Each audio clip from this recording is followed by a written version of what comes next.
This is it, folks. The moment you've all been waiting for. Welcome to the fourth and final part of Kamen Rider games. If you haven't seen parts 1, 2, and 3 yet, click on the annotations to see them.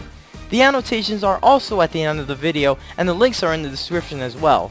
In this part, I'm going to be taking a look at 7 Kamen Rider games released on the PlayStation 2, 4 fighting games, and 3 miscellaneous games.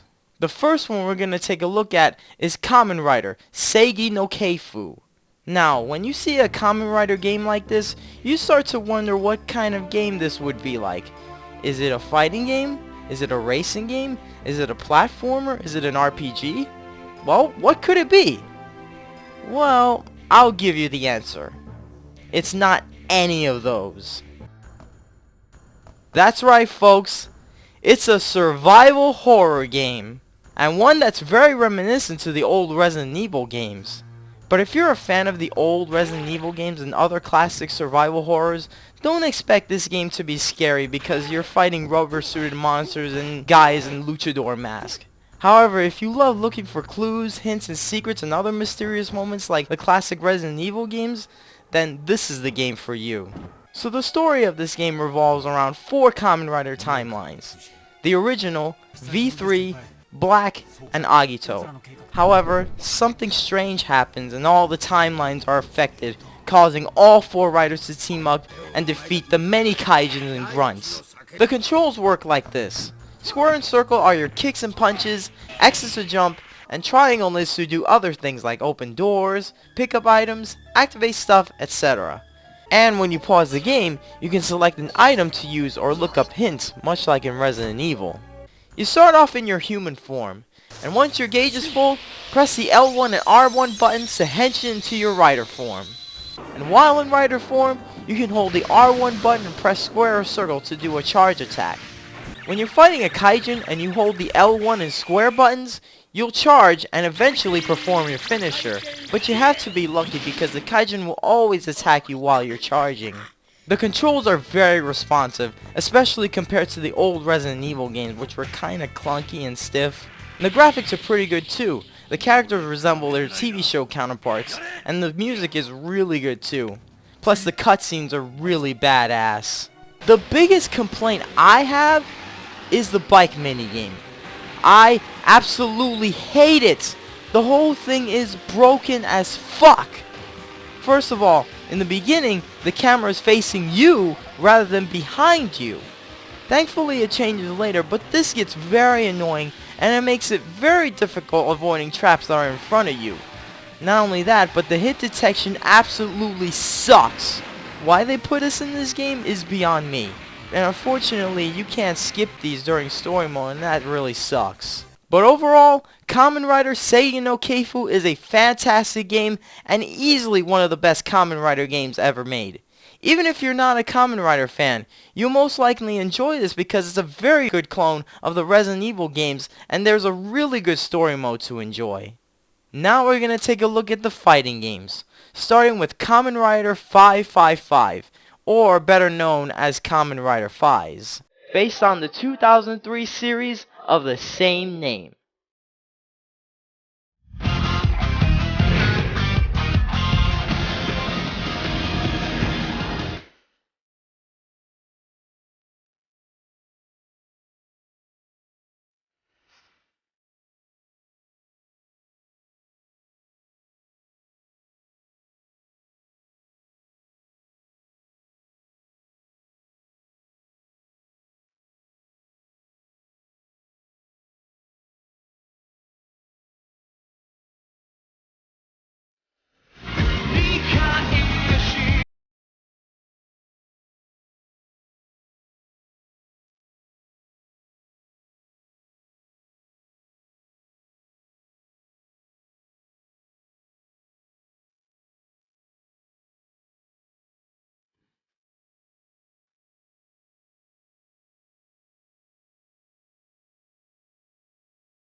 This is a follow-up to the PS1 Kamen Rider fighting games, and it plays very similarly to those games. But here, you have a gauge that fills up in 3 different ways: your weapon, your special weapon, and your finisher. Once you fill any of those up, press the triangle button to execute them. This game consists of 3 riders: Faiz, Kaiza, and Delta, along with their special forms and such. Autovajin, and a whole bunch of Orphnox. Not really that impressive if you ask me. I understand that Faiz didn't have a lot of riders in the series, but they could at least put the movie riders like Seigi and Orga to have a little more balance with all the Orphnox in the game. I mean, if the Ryuki game can have movie exclusive riders, why can't this game? And honestly, the gameplay isn't really that great. It feels like an average 3D fighter to me. The characters' punches, kicks, and throws are not really that different from each other. The only difference they have are the weapons, special attacks, and finishers. However, I will say that Autovajin has a pretty kick-ass moveset. Also, there's too many button mashing moments. You perform a finisher, you button mash. You try to avoid a finisher, you button mash. You perform a special attack, you button mash. You try to avoid it, you button mash. It gets very annoying after a while. It really bothers me. The graphics look really good. Even though the backgrounds are pre-rendered, the character models look very impressive and realistic, and the animations and cutscenes are amazing, especially when they pull off finishers. They're almost identical to the ones done in the series. There are other features in this game, like slot machine mode, where you can unlock new characters and pictures for the gallery. All in all, good game, but not something I would highly recommend. Only get this game if you're a fan of Faiz. The next one I'm going to take a look at is Kamen Rider Blade, based on the 2004 series of the same name.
Now compared to Faiz, this game made some significant improvements.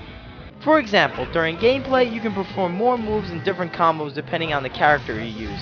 If you play as, say, Blade and then play as Chalice, it definitely feels like you're playing 2 completely different characters. Unlike in the Faiz game where, say, Faiz, Kaiza, and Delta pretty much felt the same apart from like their forms and weapons and special attacks. Plus the gameplay feels faster, smoother, and more fluid. And best of all, they got rid of the button mashing feature.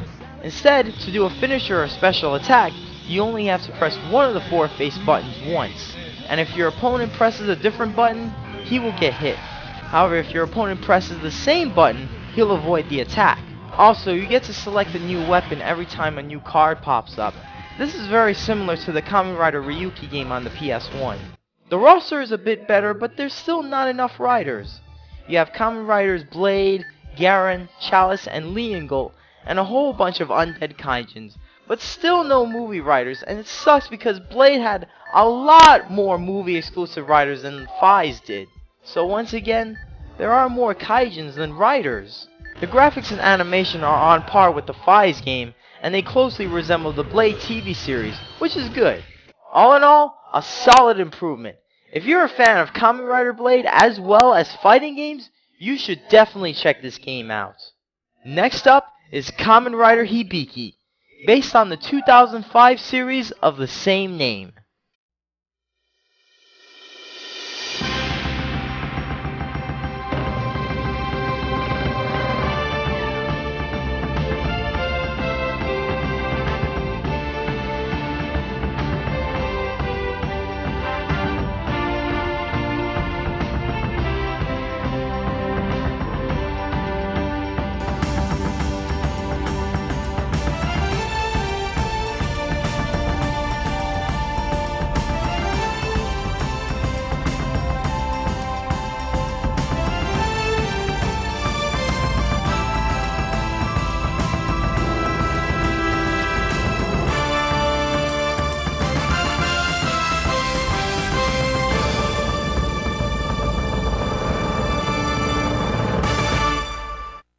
Out of all the 4 Kamen Rider fighters on the PS2, this is probably the best one.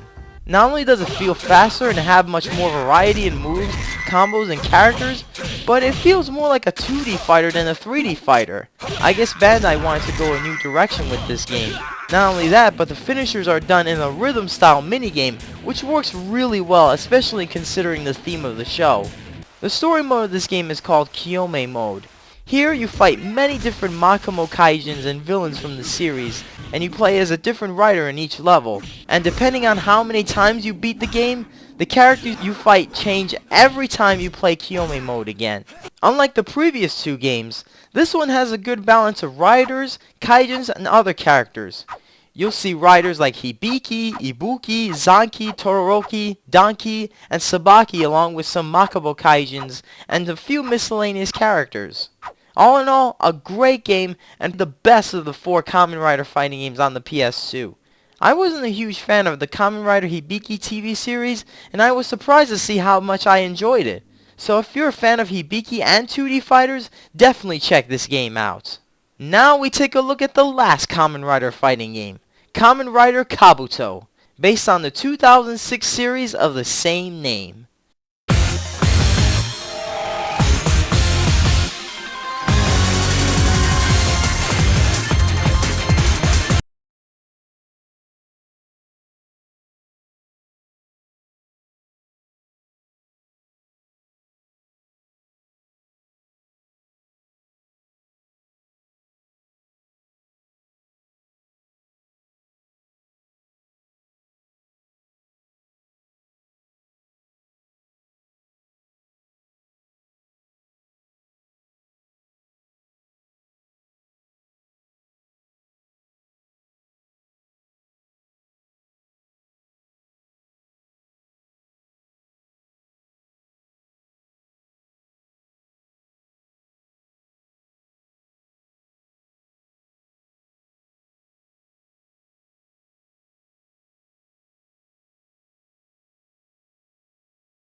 And once again, Bandai goes a new direction. Kabuto is a 3D fighter where you can move around freely, making it easier to dodge and avoid attacks. And depending on the rider you play as, you can cast off when your gauge is full. When your gauge gets full a second time, you can go into clock up mode to slow down your opponent, just like in the show. And while in clock up mode, you can press the triangle button to perform your finisher. And if you do it when your opponent's health is low, a cutscene will play, showing the rider's finisher in such a badass way. By the way, Dark Kabuto's finisher is the best. And for the first time ever, we get a Kamen Rider fighting game with 2-player co-op. This makes multiplayer even more fun than playing just versus with your friend. The game's story mode has 3 scenarios, one focusing on Kabuto, another focusing on the secondary riders, and another focusing on the worms. The character roster is excellent. It has all the riders from the show, Kabuto, the Bee, Drake, Sasword, and Gatak, Worm Kaijins, and best of all, they finally included the movie exclusive riders. I wonder what took them so long. And once again, the graphics and animation look great. All the Kamen Rider fighting games have been consistently good at delivering this. I have 2 complaints about this game though. First off, autofocus can be a pain in the ass sometimes. In fights with more than 2 characters, if you go near an opponent after facing another opponent, your character might not focus on him too well. And the thing I can't stand the most is when the AI abuses clock up mode. Once your opponent goes to clock up, he will utterly annihilate you, and shit like this really pisses me off. By the way, if you press any button during the loading screen, you get to play the Zector minigame. Pretty cool, huh? All in all, Kamen Rider Kabuto may not be as fun as Hibiki, but it's definitely an enjoyable game. If you're a Kabuto fan, and you're a fan of 3D fighters that roam freely, you should definitely check this game out. And the last 2 Kamen Rider games I'm taking a look at are, bear with me when I say this, Pachitte Chonmage Tatsujin 5 CR Kamen Rider, and Pachinko Kamen Rider Shocker Zenmetsu Dai Sakusen. To be honest, I don't really care about either of these games. They look like a weird mix between pinball and slot machines. The only cool thing about these games is that you get to see a cutscene of the original Kamen Rider on the little screen. All in all, not much to say about these games. You should only buy this if you're a diehard collector or something. I'm not saying they're bad games, it's just that I really don't care about them. Now there's actually an 8th Kamen Rider game released on the PS2, but I'm not going to review that one because this particular Kamen Rider game spawned an entire fighting game series of its own on other platforms like the Wii and PSP. That series I'm talking about is the Kamen Rider Climax Heroes series. I'll save this for later. Much later. Well guys, we finally finished Kamen Rider games. It took us a long time, but I'm glad we made it this far. Did you enjoy this series? If so, which Kamen Rider game did you like the most? Which do you dislike the most? Let me know what you guys think, and if you really enjoyed this series, be sure to share it with your friends so that others can enjoy. I'm Allie-RX, and I tell it like it is.